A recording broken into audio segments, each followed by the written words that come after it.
Hello and welcome to our video today. Start of a new year in the garden as well, and I hope you're all keeping safe this time. Before we start all the work in the garden, I thought it would be nice to talk about pollinators and pollination. And whether you're a gardener or not, this is vitally important for our whole life cycle. It's not just for gardeners, it's for everybody. So pollination is so important because without it, we wouldn't have fruit to eat or seeds to grow more plants with. Pollination starts with the flower. Now I'm using this flower today. It's a lily. It's nearly past its best, but it's a very good example. Every flower has a male and a female part to it.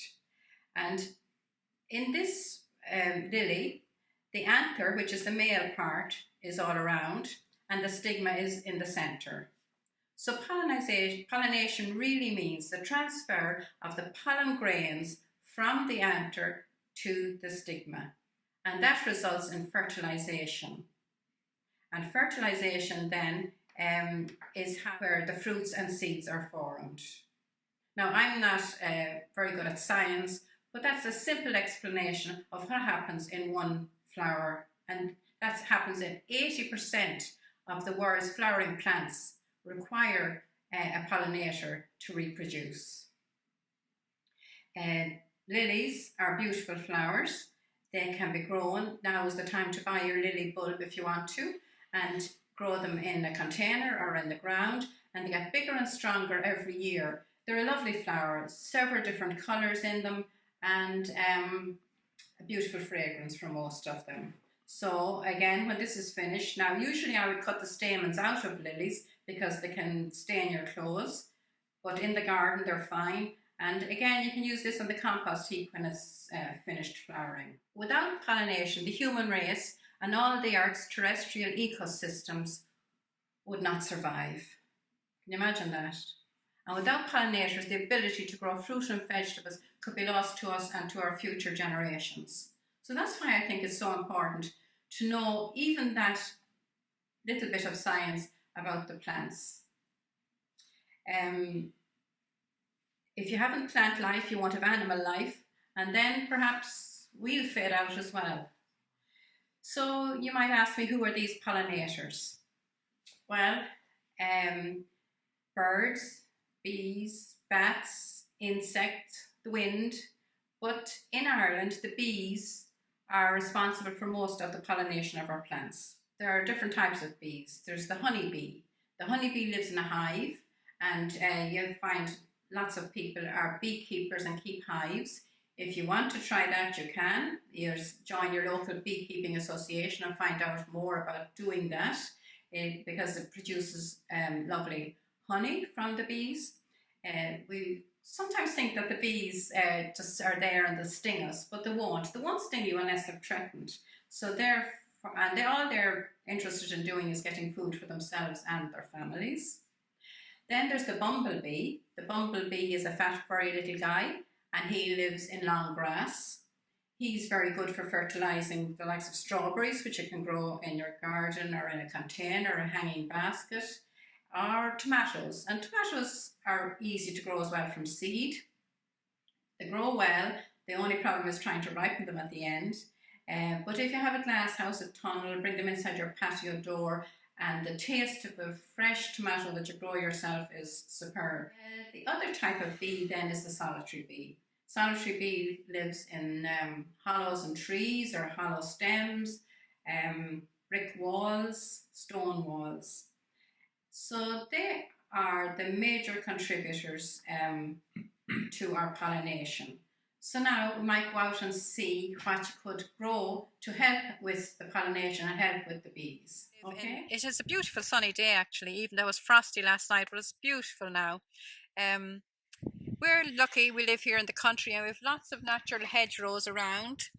Natural hedgerow really important for the bees. In the natural hedgerow you get white thorns, ilex, which is holly, brambles, which have lovely blackberries on them, and ivy, which is a great source of food for the bees in the autumn. But you can create your own natural hedge as well. Here I have done it with some ilex, which has a white flower in the springtime, which you might realise, and then in the autumn and winter it has the lovely red berries that the birds love. We have a variegated holly, I have privet, and the roses. I have climbing roses growing through it, so therefore you have lovely colour, plenty of pollen, and lovely fragrance in the summer. So you can create your own wild natural hedge by using whitethorn and ilex and fuchsia for the autumn time, forsythia, rubus, several different plants. I have done one, I was doing a garden design last year, and I did a hedge like that, so it should be a bee haven for the bees. You have to think about for feeding the bees would be the lawns. We all love nice green manicured lawns, but we have to think differently now and think about the beautiful colour of the clover and the dandelions. The dandelions are a major source of food for the bees in the springtime, so if you leave a strip of your lawn or a corner of your lawn so that the bees will have food in the early spring, and then after the first flush of dandelions you can mow it back. The dandelion really is beautiful. It's so bright and yellow and great colour. I've actually stopped to take photos of them along the side of the road. They're so beautiful. Or you can plant a tree. This is a beautiful apple tree, cooking apple tree. So it has given us lots of fruit all through the years. So you can have your lovely flowers in the springtime, and then there's the apples for apple tarts, apple crumble, apple chocolate, gift to friends, whatever. But it has an abundance of apples. That's another way of creating food for the birds and the bees and the butterflies and all the other insects. Under this tree last year I created, what I'm looking forward to this year is a wildflower seed bed.